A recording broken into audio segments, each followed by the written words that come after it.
अस्सलाम वालेकुम। दुरूद शरीफ पढ़ें।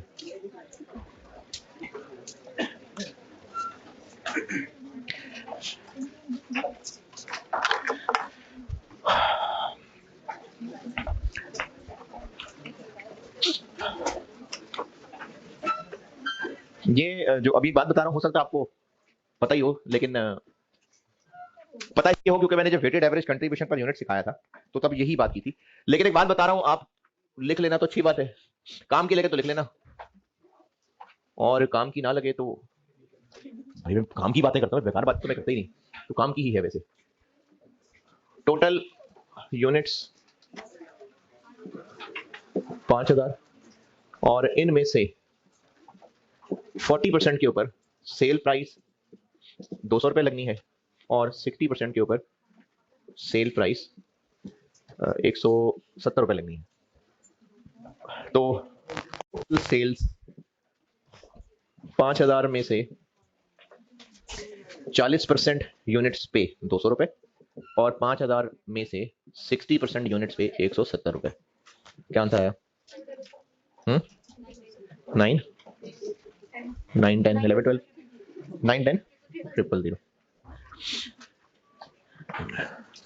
एक और काम कर सकते हैं, और वो एक और काम ये है कि 200 और 170 का एवरेज निकाल लें। और सिंपल एवरेज ना एक बकवास मेथड होता है, वेटेड एवरेज होता है। तो समेशन डब्ल्यू एक्स, हम अगर इस 200 और 170 का वेटेड एवरेज निकाल लें तो 200 का वेट है 40% और 170 का वेट है 60%, 182 बस। और फिर टोटल सेल्स निकालने के लिए इन पूरे 5000 यूनिट्स को इस 182 से मल्टीप्लाई कर दें, 910। और ये कोई अजीब साइंस नहीं है, यही किया कि 5000 को कॉमन निकाल लें तो बीच में ये रह जाएगा। इस पे कोई इख्तलाफ? चलें, ये मैं आपको एक और मिसाल से बता देता हूं। अगर टोटल लेबर ने काम किए हैं 6000 आवर्स और इनमें से 30% का वेज रेट हमने 100 रुपए देना है और 70% को वेज रेट 120 रुपए देना है, तो टोटल वेजेस क्या बनी? 6000 घंटों में से 30% आवर्स की पेमेंट 100 रुपए और 6000 घंटों में से 70% आवर्स की पेमेंट 120 रुपए। 6। या फिर अगर हम वेज रेट का एवरेज कर लें, एवरेज वेज रेट निकाल लें, कैसे? 100 रुपए का ये वेट है और इसका ये वेट है। अच्छा, इनको अगर किसी को ये 30% और 70% अजीब लग रहा है तो 30-70 की रेशो है, 30-70 की रेशो ऐसे कह लेते हैं। चलो परसेंटेज मैंने वो बात कर ली, अब कुछ और कह देता हूं। 30-70 की रेशो है, लो जीरो भी उड़ा देते हैं। 3-7 की रेशो में ये स्किल्ड और अनस्किल्ड के आर्ट्स कर लेते हैं, तो अब ये 3/10 ऐसे कह लेते हैं जी, 114। तो अब अगर टोटल वेजेस निकालनी है तो सारे के सारे आवर्स को हम इस एवरेज ए से मल्टीप्लाई कर सकते हैं।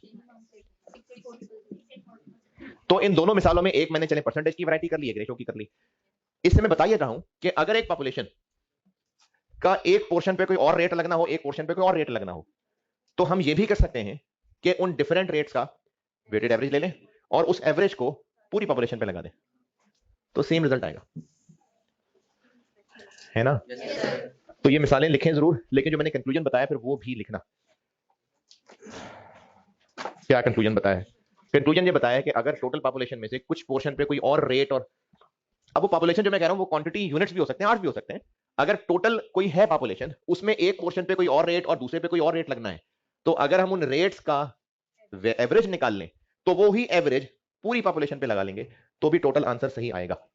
तो ये बात आपको ना सवालों में काम आएगी, और असल में यही साइंस थी जो हम weighted average contribution per unit ले रहे थे, वेटेड एवरेज सीएस रेशो ले रहे थे मल्टीपल प्रोडक्ट्स में, वो यही साइंस थी।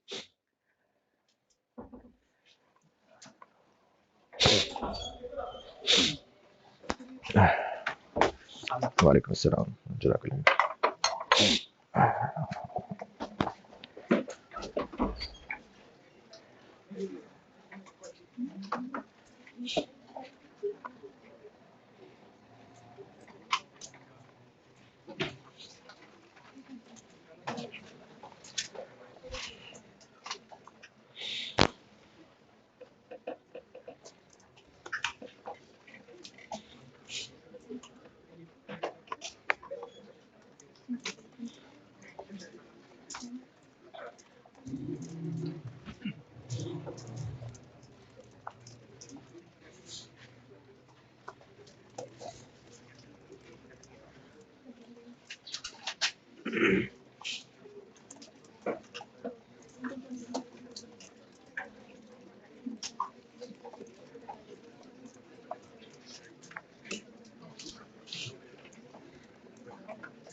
इतना सारा तो नहीं जो लिखे ही जा रहे हैं अभी तक, हैं जी? नहीं, मुझे काफी सारे लोग लिखते नजर आ रहे हैं। आपने इतना लिख लिया होगा कि एवरेज करना है, बस पूरी कहानी लिखो ना कि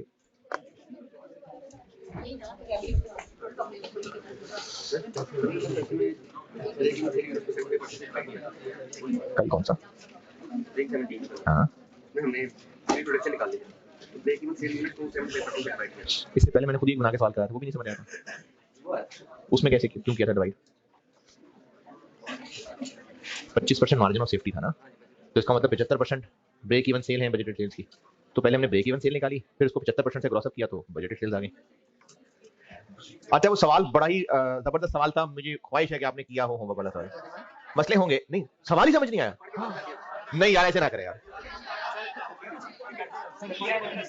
नहीं मसले होंगे लेकिन ऐसे ना करें कि समझ नहीं आया। मैं कॉर्स खत्म कर रहा हूं अपनी तरफ से और आप नहीं करवाऊंगा, नहीं करूंगा डिस्कस पूरा, सॉल्व नहीं करूंगा, वो आप नहीं करना।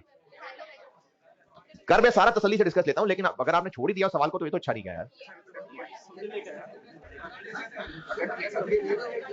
अच्छा, फिर मैं डिस्कस मेन बातें करके गाइड करके फिर दोबारा वही होमवर्क दूंगा, नया नहीं देता होमवर्क, लेकिन वो करना है। फिर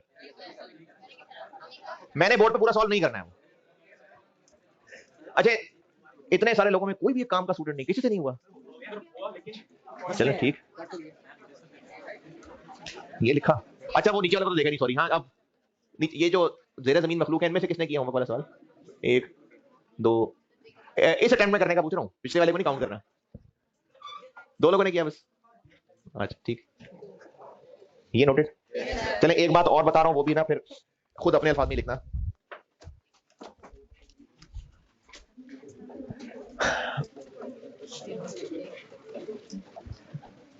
अगर सेल प्राइस 200 रुपए है और इन्फ्लेशन 2% है, तो नेक्स्ट ईयर की प्राइस क्या होगी? 200 को 1.02 करेंगे, या इस बात को हम ऐसे भी कह लेते हैं कि प्राइस विल इंक्रीज बाय 2%। ठीक है, 2022 में यूनिट्स बेचे थे 10,000, 2023 में इंक्रीज बाय 2%, तो 2023 के यूनिट्स क्या बन जाएंगे? 20,000 इंटू 1.02। ठीक है,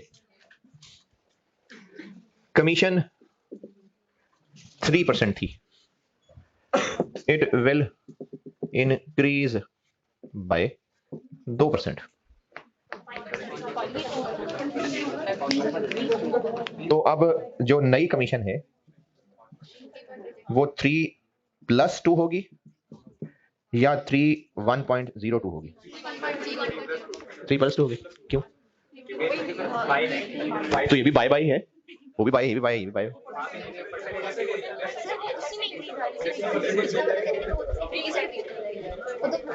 नहीं ये सही है क्या? ये सही, नीचे वाला सही है? नहीं ये नहीं है रीजन, आंसर कम आने में क्या मसला? नहीं आप कह रहे हैं 3 से कम हो जाएगा, कम नहीं हो जाएगा, 3.06 आता है। हाँ, अच्छा, जिनको ये बात थोड़ी मुश्किल लग रही है हजम करने में, एक बैंक ने कहा कि इंटरेस्ट रेट पहले होते थे 10%, अब उनको 2% बढ़ा रहे हैं, तो अब क्यों बढ़ा? अब क्यों नहीं 10 इंटू 1.02? हाँ जी, तो इस बात की कंक्लूजन ये है कि जब हम रुपीज या यूनिट्स या और भी हो सकते हैं, आर्स भी हो सकते हैं, को हम एक परसेंटेज बढ़ा रहे होते हैं अब तक सवालों में, तो वो हम ऐसे ही कर रहे होते हैं। लेकिन अगर कोई चीज ऑलरेडी है ही परसेंटेज में, तो अगर उसको बढ़ाने की बात हो रही होती तो वो सिंपली एडिशन की बात हो रही होती, क्योंकि उस चीज की ओरिजिनल हालत ही परसेंटेज है। जब हम किसी भी क्वांटिटी को, चाहे वो रुपीज है, चाहे आर्स है, चाहे यूनिट्स है, इनको एक सर्टेन परसेंटेज बढ़ाना चाहते हैं तो इंटू 1.0 ही समथिंग करते हैं, जैसे अब तक करते आ रहे हैं।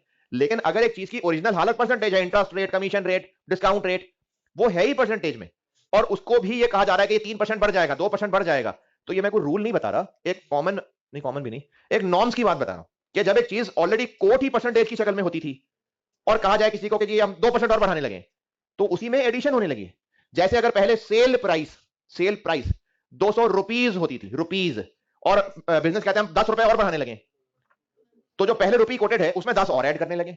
तो इसी तरह जब कोई रेट परसेंटेज की शक्ल में कोट हो रहा होता है, interest rate, discount rate, commission rate, और उसको एक सर्टेन परसेंटेज बढ़ाने की बात की जा रही है, तो वो सिंपल एडिशन की बात की जा रही है।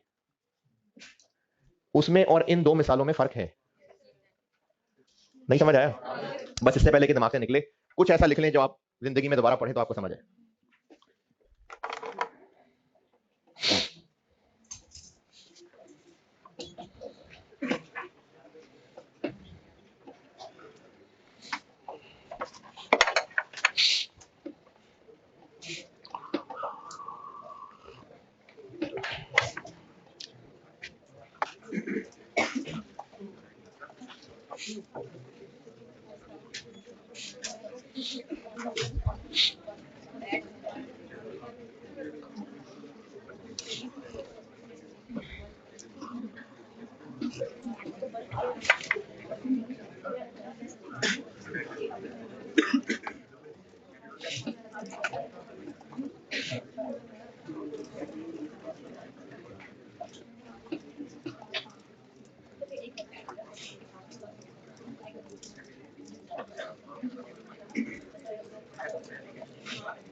जी लिख ली कहानी तो आगे चलो। होमवर्क वाला सवाल, ऑटम 21। जिन्होंने कोशिश ही नहीं की ना, उन्होंने बिल्कुल अच्छा नहीं किया अपने साथ।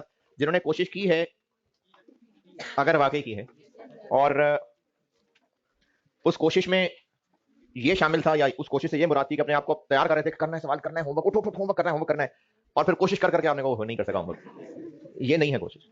आपने सवाल पढ़ने की जो भी समझने में मसला रहा, सोल्यूशन भी अगर देखा हो, नहीं देखा। चलिए सब लोग ना सवाल पढ़ लें एक बार, ताकि जिन्होंने नहीं भी किया तो बेटे को डिस्कशन का फायदा तो हो ना। मैं ये सवाल की ना मेन चीजें डिस्कस करके और उसकी प्लानिंग डिस्कस करके फिर से ही होमवर्क छोड़ रहा हूं आपके लिए। सवाल को पढ़ने एक बार।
हाँ जी, पढ़ लिया।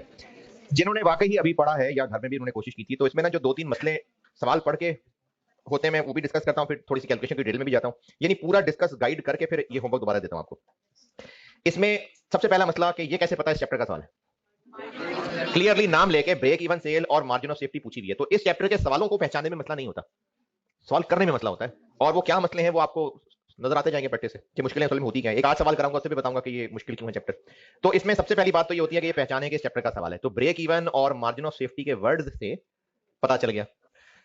और ये डबल सवाल है, ये 2 सवाल हैं। एक बजटेड प्रोडक्शन, बजटेड क्योंकि सब प्लान कर रहे हैं ना, तो एक बजटेड प्रोडक्शन 14,000 यूनिट्स इसके ऊपर सवाल है, और एक बजटेड प्रोडक्शन 16,000 इसके ऊपर सवाल है। तो ये 2 सवाल है। और ऐसे सवाल का फायदा ये है कि नंबर 14 है, लेकिन एक पोर्शन जब सॉल्व कर लिया तो उसी में वैल्यूज बदल के दूसरा सॉल्व होना है। सीबीपी का सवाल है, रिक्वायरमेंट से पता चल रहा है, और 2 सवाल है, ये रिक्वायरमेंट 14,000 एंड 16,000 से पता चल रहा है। तीसरा मसला, ये जो दोनों ये जो 4 कॉलम्स दिए हुए हैं टेबल में, इन सब में मटेरियल कन्वर्जन हर लेवल पे सेम रहेंगे या चेंज होंगे? चेंज होंगे। तो एक सवाल ये बनता है, जिन्होंने भी सवाल वाकई किया है, कि जो इस टेबल में वैल्यूज लिखी हुई हैं वो ऑलरेडी चेंज्ड हैं या हमने चेंज करना है। अगर मैं अपना सवाल बात नहीं समझा सका तो मैं दोबारा कोशिश करता हूं। टेबल के नीचे वाला पैराग्राफ, दूसरा sentence, in the above table fixed conversion cost increases by 10% अगर चेयर्स 13,000 से ज्यादा हो जाएं तो जो 14,000 वाले कॉलम में फिक्स्ड कॉस्ट है और जो 11,800 वाले कॉलम में है वो बढ़ा के लिख दी हुई है 14,000 के कॉलम में, या स्टूडेंट्स ने करना है अभी? अरे नहीं ना भाई, क्यों आप लोगों ने करना है? अगर ये ऑलरेडी उन्होंने एडजस्ट नहीं की होती तो 4 कॉलम बनाने का शौक, क्या शौक चढ़ा था? वो 4 कॉलम्स, अच्छा चलें, मैं आपको वेरीफाई करा देता हूं। सवाल में वेरीफाई करने की जरूरत नहीं है, लेकिन मैं आपको जो बात बताना चाह रहा हूं मटेरियल से समझाता हूं। चले, जो 14,000 वाले कॉलम में मटेरियल कॉस्ट लिखी हुई है कितनी है? 18 करिए डिवाइड 1350, और 11,800 वाले में 15,930,000, और अब 16,000 वाला बताइएगा। 20,82.5। अच्छा, इसका 0.95 करें, यही आता है। तो जो टेबल के नीचे उसने लिखा हुआ है कि अगर प्रोडक्शन 13,000 से ज्यादा होगी तो फिक्स्ड कन्वर्जन कॉस्ट 10% बढ़ जाएगी, और अगर 15,000 से ज्यादा होगी तो मटेरियल की कॉस्ट 5% कम हो जाएगी। तो वो 16,000 वाले कॉलम में उन्होंने ऑलरेडी कम करके ही वैल्यूज निकाली हुई हैं, ये की हुई है ऑलरेडी कम। अगर हमने ही करना था तो उसको 4 कॉलम बनाने का क्या तुक था? और वैसे भी अंग्रेजी पे चलते हैं, इन दी अबव टेबल,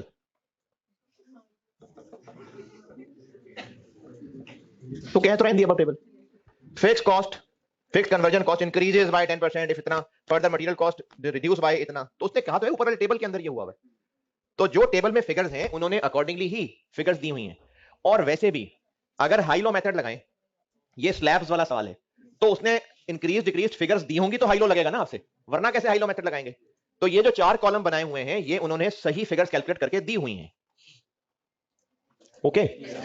तीसरा मसला, ये कैसे पता कि हाई लो मेथड लगाना है? हमें सीवीपी के सवाल के अंदर फिक्स कॉस्ट और वेरिएबल कॉस्ट अलग चाहिए होती है।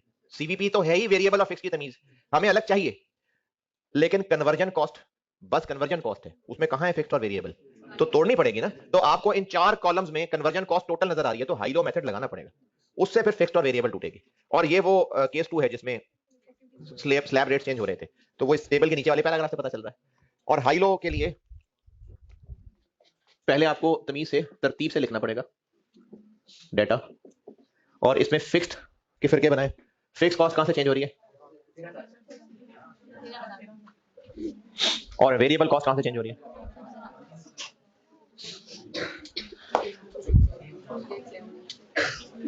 तो इनमें तो लगा ही नहीं सकते हाई लो, इनमें लगाना पड़ेगा। तो इसलिए उन 93 और 11,800 में हाई लो मेथड लगाना पड़ा।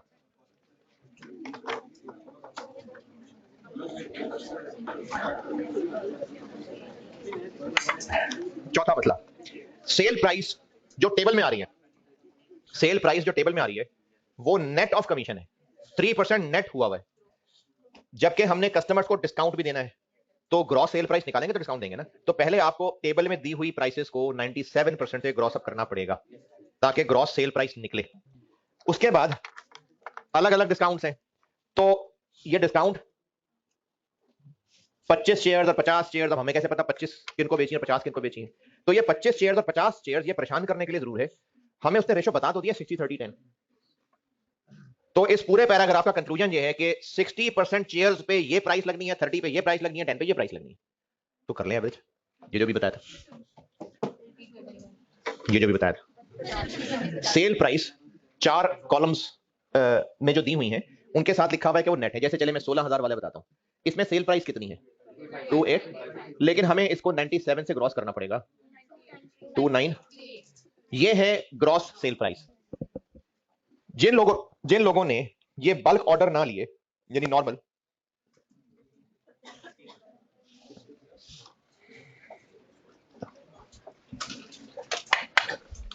उनको यही प्राइस लगेगी। जिन्होंने हमसे एक वक्त में खरीदी 25 चेयर्स, उनको लगेगी प्राइस ये, और जिन लोगों ने हमसे एक वक्त में 50 शेयर्स खरीदी उनको लगेगी प्राइस ये। तो ये 3 तरह की सेल प्राइसेस हैं कस्टमर्स के लिए। नॉर्मल ये हैं, 25 शेयर्स वाले ये हैं, 50 शेयर्स वाले ये हैं। तो अब वो 25 और 50 शेयर्स कितने लोगों को बेची पता नहीं, लेकिन इन्होंने ये 60-30 का ब्रेकअप ये बता दिया कि टोटल सेल्स में से 60% नॉर्मल वाली है, 30% ये वाली है और 10% ये वाली। तो इन 3 प्राइसेस का एवरेज निकालने जो ये बताया है, और टोटल 16,000 के 16,000 पे ये लगा दे। और इसी तरीके से इसकी कमीशन और इसकी कमीशन और इसकी कमीशन, और तो फिर कमीशन भी 3 अलग अलग हो जाएंगी, उनकी भी एवरेज कमीशन निकालनी पड़ेगी। ये है जी इसमें मेन सारी बातें। और अब आप इसको जरूर बेटा ट्राई करें, और फिर कुछ कमी रह जाएगी तो कल कर लेता हूं डिस्कस। अभी आप आ जाइए हैं, ये पार्ट बी जो है ना, इसका सॉल्यूशन मेरे से लिखना मिस हो गया, तो वो 1-2 लाइनें ही है, आप ये सवाल कर आइए तो फिर मैं वो लिखवा देता हूं किताब में। इसका 1-2 लाइनों का सॉल्यूशन है पार्ट बी का, तो वो मेरे से लिखना मिस हो गया, वो आप जब कल सवाल कर आइए तो फिर मैं बता दूंगा, तो किताब में हाथ से लिख लेना जी। ये समझ आ गया? अगर नॉर्मल सेल्स हुई तो जैसे कमीशन देते थे डिस्ट्रीब्यूटर को पहले 3%, वो वैसे ही रहेगी, लेकिन अगर 25 शेयर्स बिकी तो उसका कमीशन हम 3 से बढ़ा के 4 कर देंगे, 50 बिकी तो 3 से बढ़ा के 5 कर देंगे। तो इतने यूनिट्स पे 3% कमीशन है, इतने यूनिट्स पे 4% कमीशन है, इतने यूनिट्स पे 5% कमीशन है, तो एवरेज कमीशन निकल आएगी।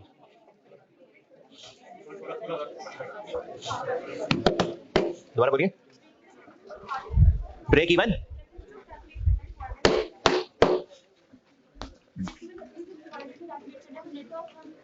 इसमें ना सवाल में क्लियर लिखा नहीं है, आईकैम ने अपने सॉल्यूशन में ये नेट निकाला हुआ था, तो मेरे ख्याल में ना ब्रेक इवन सेल तो टोटल सेल ही होती है, फिर भी चले एहतियातन नेट ऑफ कमीशन भी लिख दी, क्योंकि उसने टेबल में जो वैल्यू दी थी वो नेट ऑफ कमीशन दी थी, तो इसलिए नेट ऑफ कमीशन भी लिख दिया उसको। बट मेरे हिसाब से जो ब्रेक इवन सेल होनी चाहिए वो ग्रॉस ही होनी चाहिए। मैंने फिर भी 2 निकाल दी क्योंकि आईकैम के सॉल्यूशन में उन्होंने नेट वाली को लिया हुआ था।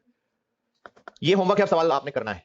चलिए अब एक सवाल करते हैं, आप पढ़ लीजिए, छोटा सा सवाल है लेकिन उसमें 1-2 पॉइंट बहुत अच्छे हैं, इसलिए करा रहा हूं। स्प्रिंग 19 अटेम्प्ट का सवाल है, मेरी बुक में क्वेश्चन 6, पढ़ लीजिए, मैं करता हूं।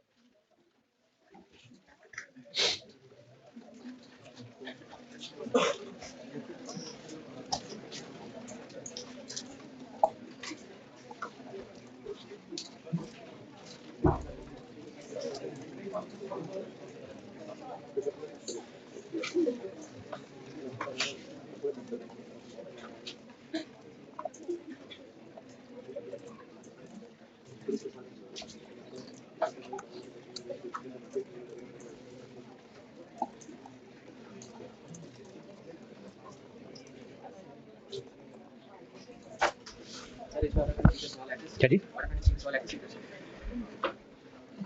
सीबीबी से देखता हूँ, याद नहीं है, देखता हूँ।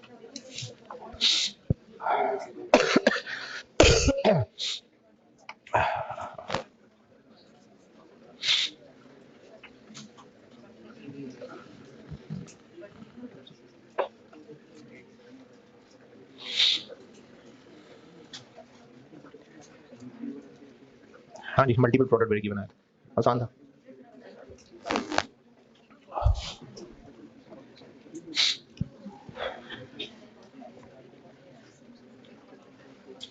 हाँ जी,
जी पढ़ लिया तो मैं करूं।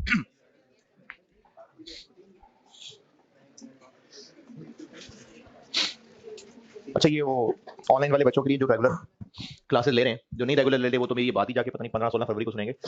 तो तकरीबन रोज ही ना, ये मैं एक्स्ट्रा क्लास अब FR2 की कर रहा हूँ, तो वो क्लासेस बेटे मेरी बहुत ज्यादा हो रही हैं और आप लोग मैसेजेस भी करते हैं थोक के हिसाब से, तो इसलिए ना कॉस्ट के खास तौर पे मैं मैसेजेस नहीं रीड कर पा रहा। मैं वैसे क्लास के साथ खड़ा खड़ा रिस्पॉन्ड कर रहा होता हूँ, लेकिन अभी भी जो है ना कोई आवाज ही नहीं आ रही।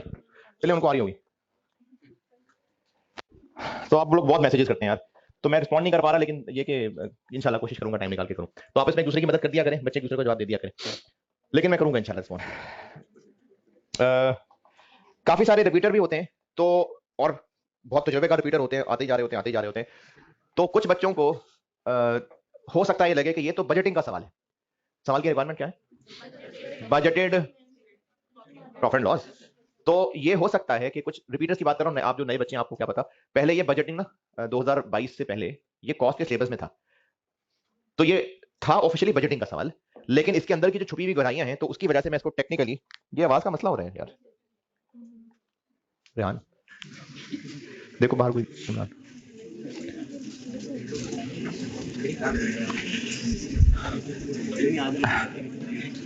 तो ये बजटिंग का सवाल यानी बजटिंग वाले चैप्टर का सवाल नहीं है, ये इसी चैप्टर का ही है, इसलिए मैंने इसको अपनी बुक में इस चैप्टर में ही रखा हुआ है। कैसे पता चल रहा है ये इस चैप्टर का सवाल है? तो मार्जिन ऑफ सेफ्टी का वर्ड आ गया, इसका मतलब है तो ये कहीं ब्रेक इवन सीवीपी। और रही बात प्रॉफिट एंड लॉस, तो वो तो बना ही रहे हैं, पिछले चैप्टर में भी बहुत बनाया है, cell cost of sale profit, तो हमें बनाना है 2020 का बजटेड प्रॉफिट एंड लॉस।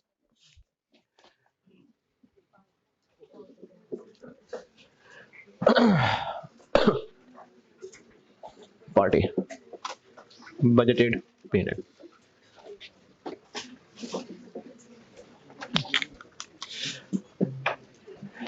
अच्छा, ये इसमें ना सवाल में बड़ी बेकार सी गैर अखलाकी हरकत ये है कि जो ऊपर 2019 का टेबल दिया हुआ है, इसके ऊपर वाली लाइन पढ़े क्या है? टेबल से ऊपर फॉर द, नहीं फॉर द से पहले प्रोजेक्टेड रिजल्ट्स। ये इंतहाई गैर अखलाकी हरकत है। प्रोजेक्टेड कहां से आ गया? 2019 गुजर गया, गुजर रहा है, 2020 का बजट हम बना रहे हैं, तो ये प्रोजेक्टेड लिखे ना तो अभी बजटेड लग रहा है, और फिर स्टूडेंट कंफ्यूज हो जाएगा कि रिक्वायरमेंट में हमने 2019 का बजट बनाना है कि 20 का बनाना है। तो बजट 20 का ही बनाना है। ये 19 वाली फिगर्स को अगर वो प्रोजेक्टेड कह रहा है, तो ये शायद ये वजह हो कि 2019 अभी खत्म होने में 15-20 दिन बाकी हैं, अभी हम लोग प्लानिंग कर रहे हैं बैठ के, तो उसलिए शायद प्रोजेक्टेड है, वरना ये 2020 का बजट ही बनाना है। तो 2019 की सेल्स कितनी? 160। ये ब्रैकेट में ये काम जो कर रहा हूं ना, ये भी ना करना आप, ये ब्रैकेट वाली बात नहीं लिखना। 160 मिलियन पिछले साल की सेल है। 2020 में हम प्राइस चेंज कर रहे हैं, पॉइंट नंबर 1 कितनी? तो इनटू 0.95। और इस सवाल में नहीं है, वैसे ही कह रहा हूं कि अगर पॉइंट 1 में ही लिखा होता कि हम सेल प्राइस कम कर देंगे और उससे जो डिमांड है या वॉल्यूम है वो 20% बढ़ जाएगा, तो इनटू ये करते हैं ना, प्राइस चेंज और वॉल्यूम चेंज दोनों डाल लें, तो एक साल की सेल से अगले साल की फिगर तक पहुंच सकते हैं। लेकिन अब इस सवाल में हम ये काम क्यों नहीं कर पा रहे? क्योंकि ये नहीं पता, तो हम फिर इस एक ब्रैकेट से यहां नहीं पहुंच सकते। इनकम स्टेटमेंट का सवाल है, इनकम स्टेटमेंट ही बनाऊंगा, लेकिन हम सेल्स तक ही नहीं पहुंच पा रहे। ये क्वांटिटी है ही नहीं, बल्कि क्वांटिटी होनी क्यों थी? रिक्वायरमेंट का बी पढ़े, वो पूछ ही तो रहा है।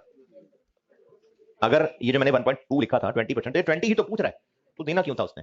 तो ये हमें फिगर नहीं पता, इसलिए सेल्स की हम इस फिगर तक ऐसे नहीं पहुंच सकते। ये रास्ता हो गया बंद। कैसे पहुंचे? बजटेड सेल्स निकालनी है, और मार्जिन ऑफ सेफ्टी का वर्ड आने से ये हिंट तो मिल गया कि है इस सवाल, इस चैप्टर का सवाल मार्जिन ऑफ सेफ्टी। अब आप ब्रेक इवन दिमाग में आ जाए, कल वाले सवालों पे गौर करें और बताएं बजटेड सेल्स कैसे निकालें। मार्जिन ऑफ सेफ्टी पता है? ब्रेक इवन सेल्स निकालने अगर, तो बजटेड सेल बन जाएंगे। तो अब इसको हम यहीं छोड़ते हैं और वर्किंग वन में ब्रेक इवन सेल निकालते हैं। चलिए, तो ये ब्रेक इवन सेल निकलेगी तो काम आगे बढ़ेगा। ब्रेक इवन सेल्स निकालते हैं। यूनिट्स में निकालनी है कि अमाउंट में निकालनी है? अमाउंट में, इनकम स्टेटमेंट है, यूनिट्स में निकाल भी नहीं सकते, कोई है ही नहीं, कोई ना यूनिट पता ना सेल प्राइस पता, यूनिट्स में तो निकाल भी नहीं सकते। तो break even sales is equal to total fix cost divided by CS ratio.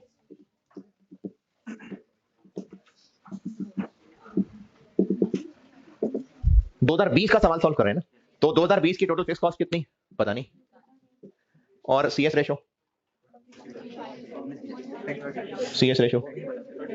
30%। नहीं क्यों नहीं यार, ये आवाज जो है ना कहीं मिसिंग हो रही है कहीं चलते चलते।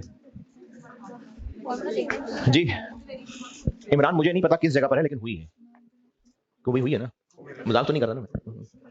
जी सीएस रेशियो 30% ना लिख लो, डी तो हुई है, तो क्या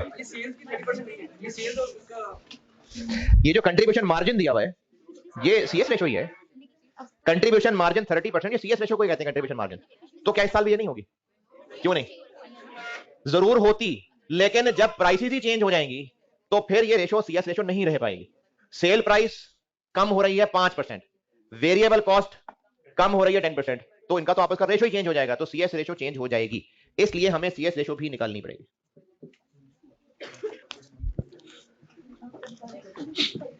टोटल फिक्स कॉस्ट तक आते हैं। टोटल फिक्स कॉस्ट सवाल में ढूंढें जी, शुरू से शुरू करते हैं, कहां कहां जिक्र है? पहले सीधी सीधी जहां भी जिक्र हो।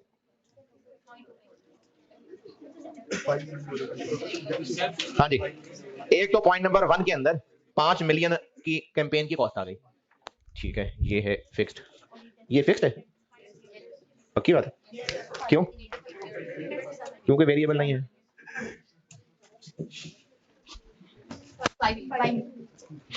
और कुछ पॉइंट 2 में, पॉइंट 3 में 8% महंगी हो जाएंगी। कहां से महंगी हो जाएंगी? जितनी पिछले साल थी, तो इसका मतलब है हमें इसको यहां रोक के पिछले साल पे चलते हैं। 2019 में टोटल फिक्स कॉस्ट कितनी थी? नहीं पता? चलें ऊपर वाला टेबल देखें, अपनी सारी शक्तियां इस्तेमाल करें और ढूंढें, जरा सब लोग ट्राई जरूर करें। 2019 की टोटल फिक्स कॉस्ट कितनी थी? ऊपर वाले टेबल से ढूंढ लेंगे आप।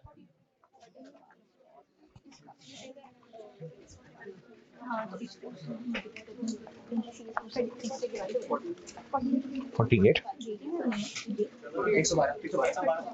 112 72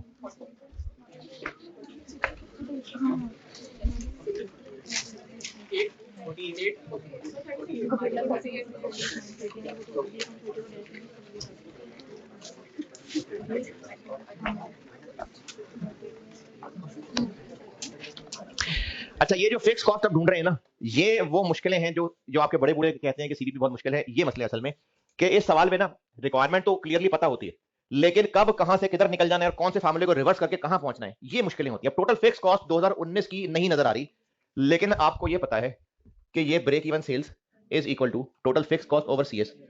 पिछले साल की सीएस भी पता है और पिछले साल की मार्जिन ऑफ सेफ्टी पता होने की वजह से ब्रेक इवन भी पता है, तो टोटल फिक्स कॉस्ट 36 आ जाएंगे। पिछले साल सेल्स थी 160 मिलियन, मार्जिन ऑफ सेफ्टी कितना? तो अगर इसका 75% कर लें तो ये ब्रेक इवन आ जाएंगे, और break even sale into CS ratio is equal to total fix cost 36। अच्छा, ये मुश्किलें कोई बहुत इंपॉसिबल काम नहीं है, मैंने कोई नया फार्मूला तो नहीं बनाया, ये आपने ना सिर्फ सवालों की प्रैक्टिस से दिमाग के अंदर जो मैं कल एक मुश्किल सी बात करने की कोशिश कर रहा था कि जितने सवाल किए होते हैं उन्हीं में से कहीं ना कहीं हिंट मिल जाते हैं। बचपन में कभी पहेलियां सॉल्व की? नहीं, कभी नहीं को पहेलियां। कौन सा कोर्स किया था इसके लिए? है कोई भी नहीं। और अगर वाकई ये जो क्या कहते हैं उसको, वो जो मिसिंग वर्ड्स निकालने होते हैं, स्क्रैबल नहीं यार, वो अखबारों में आई होती है वो। हाँ, तो वो जिन बच्चों को शौक होता है ना, प्रेडिक्शन हो जाती है। तो इस तरह के जो गेम्स है ना, ये एक्सपीरियंस के साथ और स्किल्स आते हैं। तो आपको कॉस्ट में सीवीपी के अंदर जितने सारे सवाल किए होंगे, अगर पेपर में कुछ नई चीज आ गई है तो आप इन्हीं सारे सवालों को दोहराएं, कहां क्या किया था, वहां से मिलते हैं हिंट। तो ये मैंने कोई बहुत नया फार्मूला तो नहीं लगाया, इसी को रीअरेंज किया। Break even sale is equal to total fix cost over CS ratio. लेकिन ये क्यों जहन में आया कि ये तरीका लगाना है? टोटल फिक्स कॉस्ट नहीं है पिछले साल की गिवन, तो पिछले साल का कुछ तो गिवन है ना, उनमें से कहीं किसी का तो रिश्ता बनता होगा फिक्स कॉस्ट के साथ।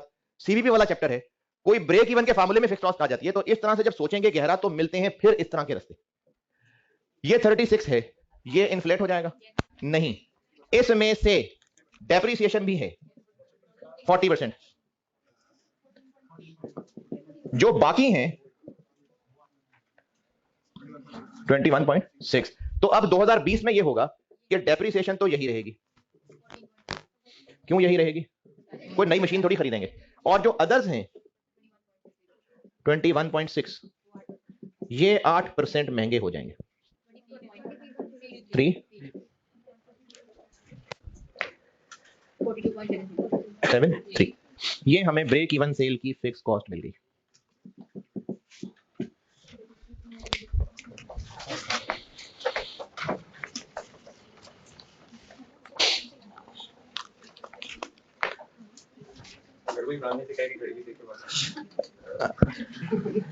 हाँ, ये है घड़ी का मसला।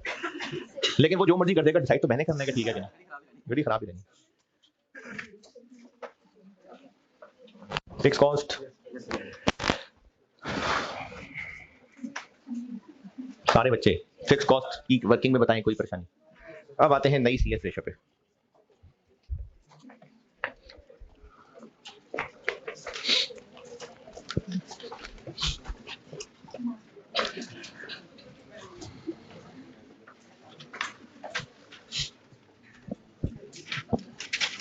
वो वहां मौजूद है, करते रहना नोट। ये समझा रहा हूं, ये समझ लें। कुछ मैथमेटिकल रिलेशन की चीजें बता रहा हूं, और शायद सबको ही ये बात क्लियर हो, नहीं है तो चलिए अब हो जाएगी। सेल प्राइस पर यूनिट 100 रुपए हो और वेरिएबल 60 रुपए हो, तो सीएस रेशो क्या बनी? 40%। अगर इनको 10,000, ये पर यूनिट है, 10,000 यूनिट्स होते तो ये हो जाती 1 मिलियन, और ये 6 लाख, 4 लाख। अब सीएस रेशो 40 रहती। क्यों? क्योंकि यूनिट्स मल्टीप्लाई तो दोनों के साथ ही हो रहे हैं ना, तो रेशो तो यही रहनी है। चले यूनिट 10 की बजाय 20,000 कर लेते हैं, रेशो सेम रहेगी ना। एज लॉन्ग एज ये प्राइसेस सेम रहे, तो चाहे आप उसको पर यूनिट पे निकालें चाहे टोटल अमाउंट पे निकालें, सीएस रेशो तो वही रहनी है। लेकिन नहीं, ये लेकिन सही नहीं बोला। महंगाई डाल देते हैं हम 10-10%, इसको बढ़ा देते हैं 110, ये मैंने इन्फ्लेट कर दिया, और इसको बढ़ा देते हैं 66, 44। कितने परसेंट? क्यों नहीं रिजर्व हुआ ये? तो पर यूनिट पे सीएस रेशियो निकालें चाहे टोटल पे निकालें, सेम रहेगी। इन्फ्लेट करने के बावजूद क्यों सेम रह रही है? क्योंकि सेम परसेंटेज चेंज किया है। इस सवाल में सेल प्राइस की चेंज डिफरेंट है, वेरिएबल कॉस्ट की चेंज डिफरेंट है, इसलिए ये रेशो मेंटेन नहीं रह सकेगी। जैसे मैं ऐसी खुद से फिगर बना देता हूं, इसको हम 10% बढ़ा लेते हैं, इसको हम 20% बढ़ा लेते हैं। अब देखें कितने परसेंट। तो नहीं रहा ना 40, क्योंकि सेल प्राइस और वेरिएबल कॉस्ट डिफरेंट डायरेक्शंस में मूव कर गए। तो इस सवाल में सेल प्राइस डिफरेंट चेंज हो रही है, वेरिएबल कॉस्ट डिफरेंट चेंज हो रही है, इसलिए हम यहां 30% यूज नहीं कर सकते। तो फिर नई सीएस रेशो निकालते हैं। इसमें क्या लिखे? ये नोट करना, चलें कर लें।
तो CS रेशियो हो जाएगी चेंज,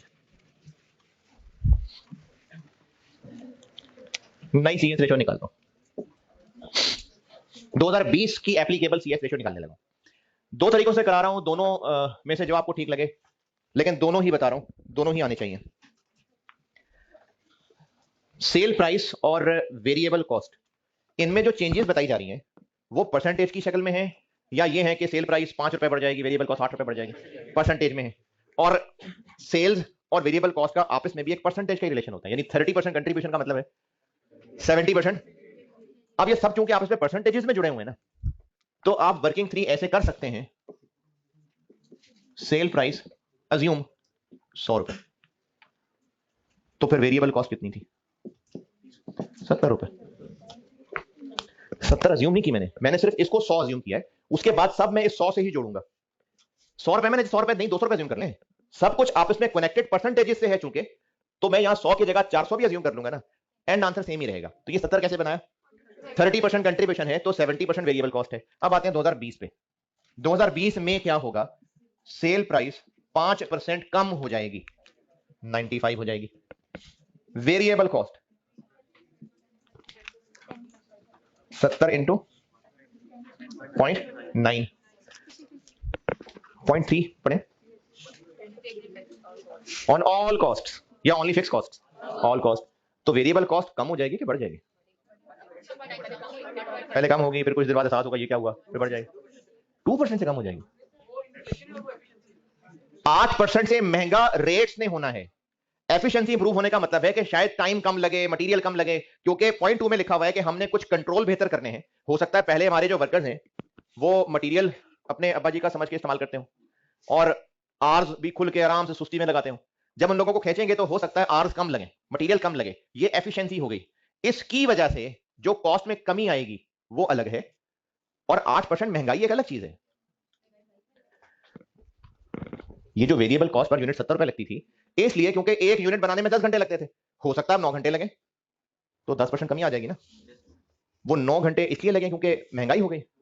वो हमारी कंट्रोल की मेजरमेंट लेने से ये वो 10% की कमी है, लेकिन वेज रेट 8% महंगा हो जाएगा, तो वो अलग से आएगा साथ। नहीं समझ आई बात? ये 70 रुपए पर यूनिट है, और मैं समझाने के लिए लेबर की मिसाल दे रहा हूं। ₹70 पर यूनिट, मैं खुद से ही अभी फिगर्स बना रहा हूं कि 10 रुपए हम पर आवर देते थे, और एक यूनिट को बनाने में, नहीं, 7 रुपए पर आवर देते थे, और एक यूनिट को बनाने में 10 घंटे लगते थे। तो ऐसे ये 70 रुपए पर यूनिट बना हुआ था। 8%